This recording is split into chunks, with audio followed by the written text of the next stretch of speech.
Dying of thirst. I knew something wasn't right. I got the feeling that something was seriously wrong. I went to A&E a couple of days before Christmas.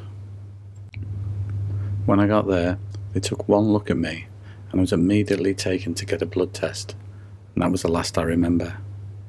I woke up 3 days later on Christmas Eve. In those 3 days, I'd lost 10 kilos.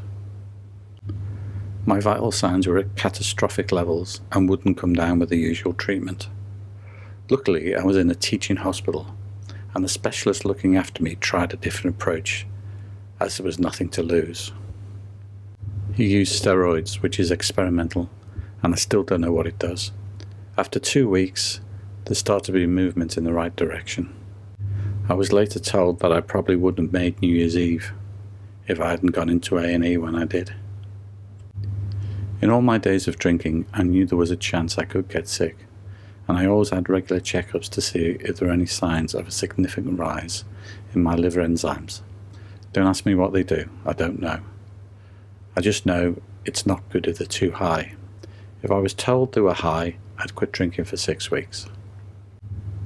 I didn't want sickness to interfere with my drinking, so I'd get match fit and get back on the booze again. Liver failure wasn't on my radar. I knew nothing of its symptoms or effect on the body. I think there's a belief that goes along the lines of, I would never give up drinking. I'd rather die than be boring, or words to that effect. Well, I'm afraid you don't just check out. For one thing, dying of an alcohol-related disease, such as liver failure, isn't like checking out. I was told by a specialist it's an excruciating way to die. What I didn't know was you start hallucinating because ethanol starts leaking into your brain. When it's failing, the liver can't filter the ethanol out of your bloodstream. You lose your grasp on reality. I did experience that, and it frightened the life out of me. I wasn't really expecting it. I thought you got sick and felt unwell, more physical than mental. But the hallucinations were horrible and really, really bad. Losing 10 kilos in 3 days absolutely ravages your body. I could only walk a few steps unassisted. I never thought I would get to that stage. I just kept pushing my luck. Even knowing what I was doing was very bad for me, and may have consequences in the future, I've been able to give up for extended periods. If I could only have 1 day where I didn't drink, the second day I would feel better and manage to stop drinking. That theory had gone now. I just couldn't get the second day I needed. I definitely had a physical dependence like never before. I never expected that to arrive so quickly. My drink of choice was wine, and then I thought this was taking too long to have an effect. So at some point I started drinking vodka.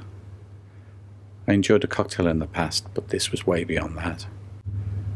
I was faced with a choice after I came out of hospital. Keep on my old path of stopping and starting drinking and die, or don't drink anymore. You choose. So, I can never say I had an epiphany, that I saw the light and stopped drinking, because I didn't. I was faced with 2 options. One involved a wooden overcoat. I might have a serious drink problem, but I'm not stupid. It's hard to remember the full horror of it all, as it was nearly 5 years ago. But to cut a long story short, for me, there was never a good time not to drink. Everything got better for me when I stopped drinking. I had to recover from the ravages of liver failure first. By the way, I hate the term liver failure.